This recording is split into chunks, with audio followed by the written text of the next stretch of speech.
you don't have a room here, so you can sleep in the lobby like a stray dog." With a loud thud, my husband's suitcase was dropped at my feet. The cold spring wind bit into my skin, but it couldn't match the sting of rejection. Just a week ago, when Mark had suggested this family trip, my heart had soared with hope. I thought it might finally be the moment he'd begin to accept me as part of the family. I poured all my love into preparing for the trip, eager to be acknowledged. But now, standing alone in the hotel lobby, I understood everything too well. A sharp shove from behind jolted me, slamming my shoulder into a cold marble column. "Oh, Anna, you were just standing there in the way," my sister-in-law, Heather, remarked with a cruel smile, her eyes sparkling with amusement. "You should curl up in the corner like a stray." Clutching my suitcase, I watched as Mark carefully carried Heather's bags upstairs, his expression one of casual disinterest as he avoided my gaze. "Move to the far corner of the lobby, your presence brings down our family's dignity," he said coldly, walking off with his sister, shoulder to shoulder, as they made their way to the third floor. Behind me, my mother-in-law's laughter cut through the lobby like a jagged blade. "Better than being outside in the cold, isn't it? Compared to being homeless, the lobby's a luxury," she sneered. They had booked 3 rooms, deliberately excluding me. Again. For years, I had swallowed their cruelty, desperately trying to preserve the family bond one craved. Losing my father as a child had left me yearning for new ties, for a sense of belonging. I endured everything, convincing myself that if I tried harder, if I were a better wife, they might finally value me. But tonight, standing under the chandelier's harsh light, the ache in my shoulder was nothing compared to the turmoil churning inside me. My fingers gripped my phone tightly as I felt something deep within me break apart. With trembling resolve, I took a deep breath and began to dial. "My name is Anna James. I'm 35 years old and a full-time housewife. I married Mark 3 years ago, thrilled at the idea of gaining a new family. Having grown up with just my mother after my father passed, I treasured the concept of family above all else. Before we married, I had built up $5 million in assets through careful stock investments. I never believed financial matters needed to be shared between spouses, but 1 year into our marriage, Mark came home late one night, reeking of alcohol, with tears in his eyes. He confessed to being buried in gambling debt. He begged for my help, saying he couldn't handle it on his salary alone. Moved by his plea, I decided to trust him. The very next day, I told him about my savings. That decision changed everything. Mark's demeanor shifted overnight. He began boasting to his family about my financial success as though it were his own achievement. I hoped this shared confidence might bring us closer, but instead, it became the foundation of his growing entitlement. "Anna, I'm a bit short this month," he'd say, month after month, his paycheck spent on luxuries for himself. If I hesitated, he'd guilt me. "Oh, I get it. A poor guy like me doesn't deserve nice things." I'd sigh, open my wallet, and remind myself that marriage was about partnership. But his requests only grew bolder. Mark spent the money carelessly, expensive golf gear, lavish dinners, designer clothes, while brushing off my concerns with smug jokes. "I have such a generous wife, aren't I lucky?" Heather and my mother-in-law took advantage of my generosity too, treating my savings like a shared family resource. Heather's thinly veiled sarcasm grated on me. "Mark is so lucky to have such a wealthy wife." She resented my financial independence, and her bitterness often spilled out in cutting remarks. "Embroidery? Isn't that such a grandma hobby?" she mocked when she saw the cherry blossom piece I had embroidered with my late mother. The craft was a cherished connection to my mom, but her words stung nonetheless. Over time, their relentless scorn and reliance on me drained me. I supported Heather's rent and living expenses, covered for Mark's irresponsibility, and endured their barbs, hoping that one day, they might see my value. But now, as I stood in that hotel lobby, the weight of their cruelty finally broke something inside me. Under the cold, indifferent gaze of my husband and his family, I realized I couldn't do this anymore. It was time to reclaim my life. I had listened to Heather's complaints and supported Gemma financially, all with the hope of strengthening our family bonds. At first, Mark respected my success, Gemma was considerate, and Heather treated me like a sister. But over time, everything shifted. Mark's demands grew, Gemma's dependency deepened, and Heather's bitterness sharpened. Still, I held on, telling myself they would eventually understand and accept me. "Thank you, Anna. I'll make sure to pay this month's rent by tomorrow," Gemma would say every month, her words a hollow promise. Her account was never touched, so I'd deposit $1,200 directly to her landlord to keep her from losing her home. "Mom, are you sure you've handled the rent?" Mark would ask her occasionally. "Oh, I'm managing just fine," she'd reply with a smile, pretending she was independent. It hollowed me out, knowing she relied on me while pretending otherwise, yet, I couldn't bring myself to tell Mark the truth. Each month, as Mark grew more oblivious to my sacrifices, I began seeing through his dependence, his mother's cunning, and Heather's malice. Embroidery became my refuge, my escape into a peaceful world where I felt close to my late mother. Each stitch was a quiet conversation with her spirit. But even this sacred part of my life wasn't safe from intrusion. "Anna, why don't we have tea together? Let's spend time as a family," Gemma would suggest. If I declined, her friendly facade would vanish. "How dare you act this way? Aren't we family?" Heather would join in with her sharp tongue. "Isn't family important to you, Anna?" Even Mark took their side. "Why can't you just get along with my mom and sister?" he'd say dismissively. Slowly, the joy embroidery once brought me faded. Each prick of the needle began to feel like a stab of guilt and judgment. My home, which should have been my sanctuary, had become suffocating, yet I couldn't let go of the one thing that connected me to my mother. "Anna, I want to get new golf clubs," Mark said one day, his tone insistent as always. When I declined, he leaned into his well-worn tactic of guilt. "You know where I come from, don't I deserve nice things for once?" Then there was Gemma's predictable monthly plea. I could really use help with rent again. I no longer hesitated. I silently transferred the payment to her landlord. But when I saw Gemma proudly showing off a new designer handbag, the truth became painfully clear. "Mom's got the good stuff," Mark said, grinning. It struck me then, my sacrifices weren't appreciated, they were wasted. And still, Mark's sense of entitlement knew no bounds. "Anna, you should treat me too," he joked. I began questioning why I continued to enable this behavior, trapped by a false sense of duty.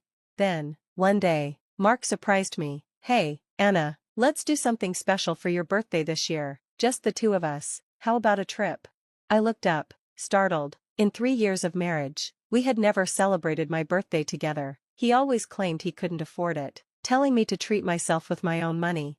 This time, he seemed genuinely enthusiastic. "I'll plan everything, it's your birthday, after all," he said, scrolling through hotels and sightseeing spots. When he showed me a picture of a luxury hotel with grand chandeliers and an elegant lobby, my heart lifted, just a little. As the trip date approached, Mark grew restless, glued to his phone, texting and occasionally smiling to himself. "Is everything okay, Mark?" I asked. "Oh, yeah, nothing, just stuff," he replied vaguely.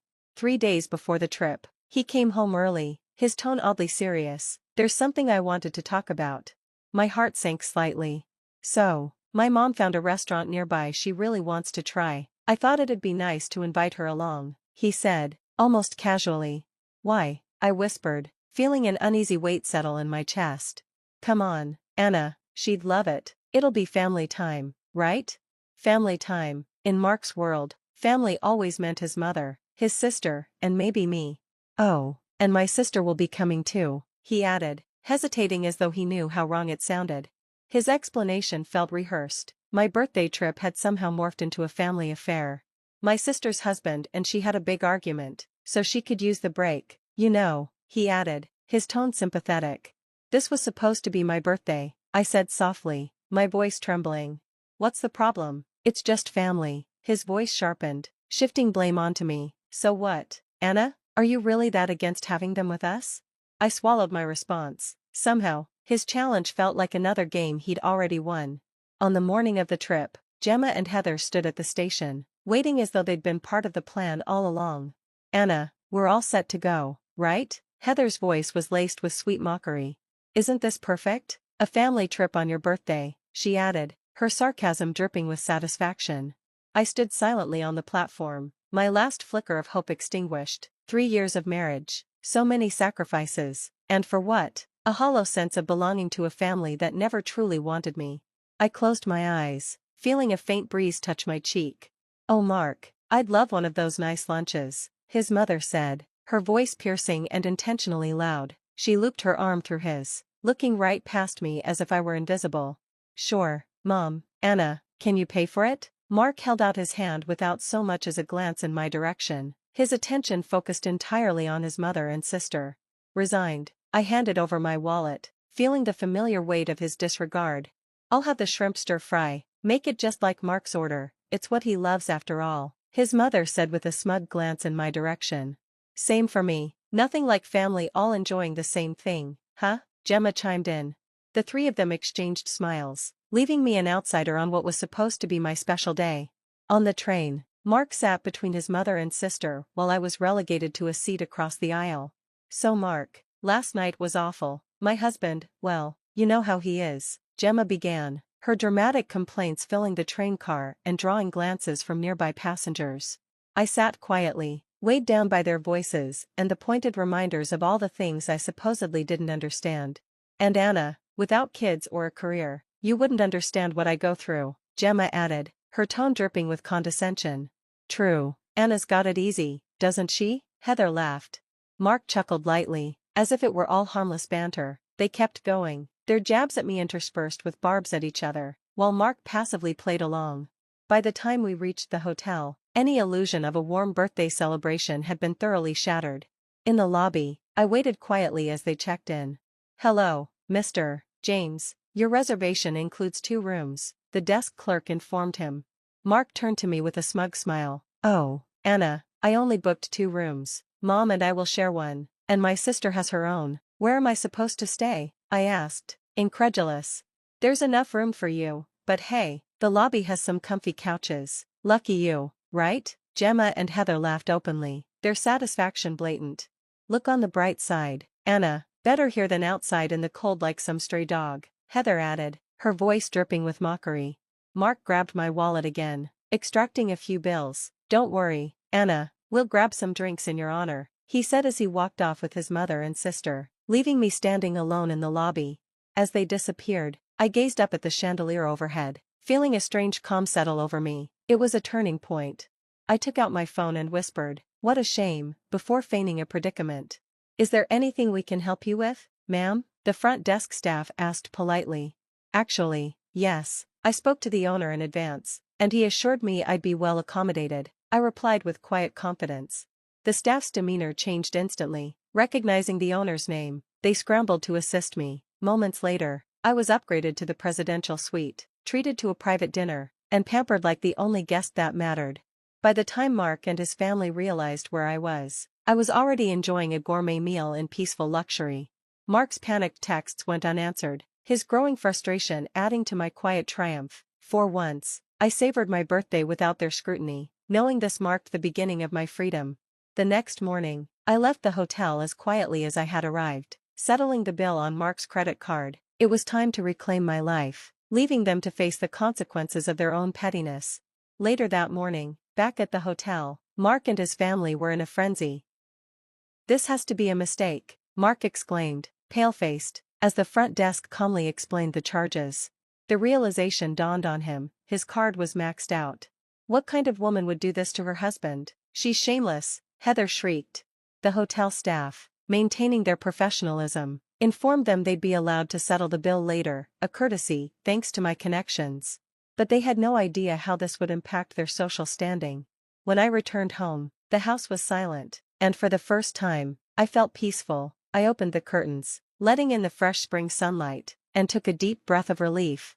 An hour later, the front door slammed open. "Anna, what the hell were you thinking?" Mark's furious voice was accompanied by his mother's shrill anger and Gemma's snide remarks. They berated me, raising their voices as if to humiliate me into submission, but I simply watched them, my expression calm and unreadable. "Why don't we continue this discussion outside?" I suggested coolly. They paused, caught off guard. "After all, you wouldn't want the neighbors to hear what's been going on, would you?" I walked them out and, with quiet resolve, confronted everything they had hidden. "By the way, here's the truth about the support I've given your mother all these years." Mark's face twisted as I revealed how I'd quietly covered his mother's rent for 3 years.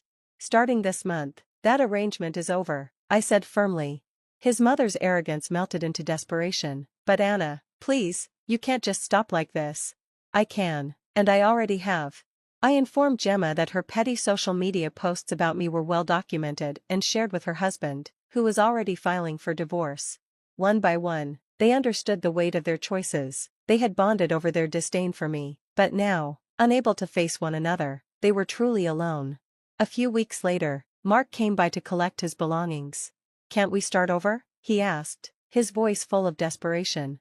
You spent years treating me like a monster wife, didn't you? Well, I hope you enjoyed it, I said calmly. There's no need for me to act like the villain anymore. This is the end. Days later, a package arrived. Inside was one of my cherished embroidery pieces, carefully wrapped, with a note of apology from Mark's niece. It was a small but powerful reminder that kindness and understanding don't come from force, they come from genuine connection.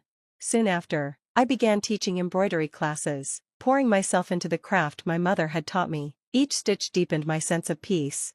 I had finally built my own circle of support and joy, not through obligation, but through love and authenticity, just as my mother would have wanted.